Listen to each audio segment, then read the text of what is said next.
Assalamualaikum warahmatullahi wabarakatuh. Perkenalkan, nama saya Zaskia Ramadhani dari kelas 76 absen 35. Hari ini saya akan mempresentasikan sel dan bagian-bagiannya. Di sini saya sudah menggambar sel hewan dan saya akan membahas membran sel. Membran sel merupakan bagian paling luar yang membungkus sel yang tersusun atas lemak dan protein dan memiliki fungsi yaitu melindungi sel, menerima rangsangan dari luar, dan mengatur keluar masuknya zat.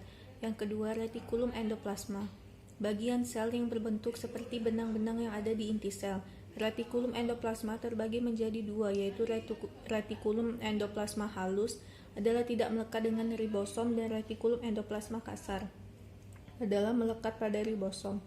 Adapun fungsi retikulum endoplasma yaitu alat transportasi zat pada sel sendiri.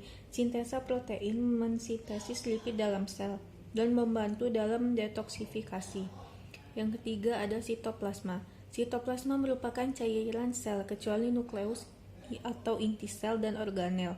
Serta sitoplasma terdiri dari protein material dan air. Sitoplasma memiliki koloid kompleks yang bisa merubah tergantung konsentrasi air. Jika konsentrasi air rendah disebut gel, namun jika konsentrasi air tinggi disebut sol. Sitoplasma memiliki fungsi memiliki bahan kimia sel dan tempat berlangsungnya metabolisme sel. Yang keempat, mitokondria. Organel terbesar yang merupakan mesin dalam sel. Bentuknya mirip cerutu atau rokok yang memiliki dua lapis membran yang lekuk-lekuk dan dinamakan kritas.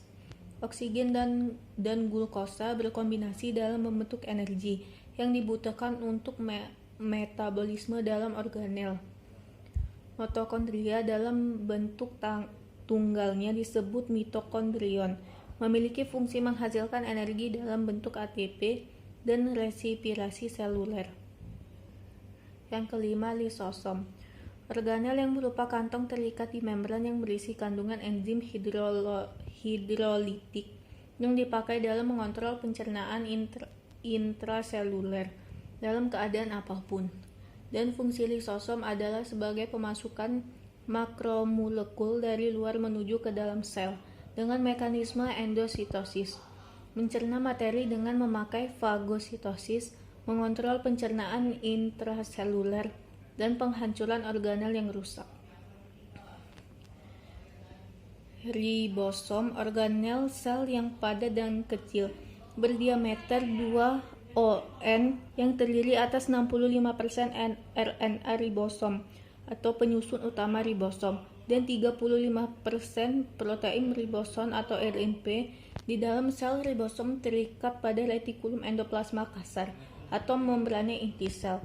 Fungsi ribosom yakni tempat berlangsungnya sintesis protein.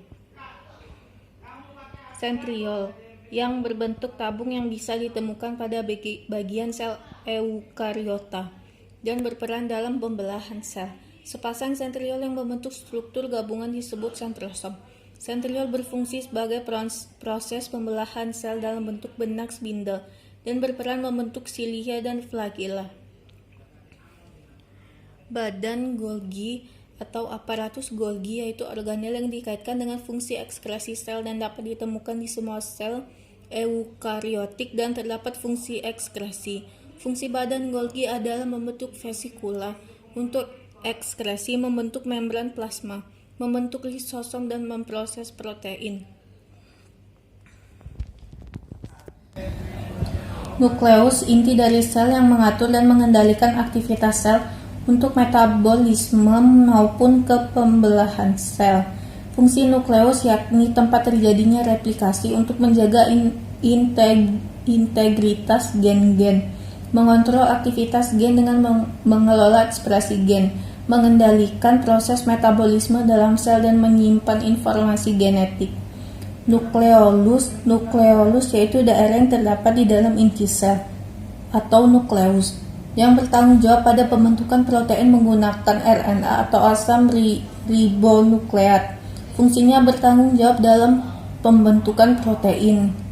Nukleoplasma, cairan padat yang ada di dalam inti sel atau nukleus, mengandung serat kromatin. Fungsinya membentuk kromosom dan gen. Membran inti.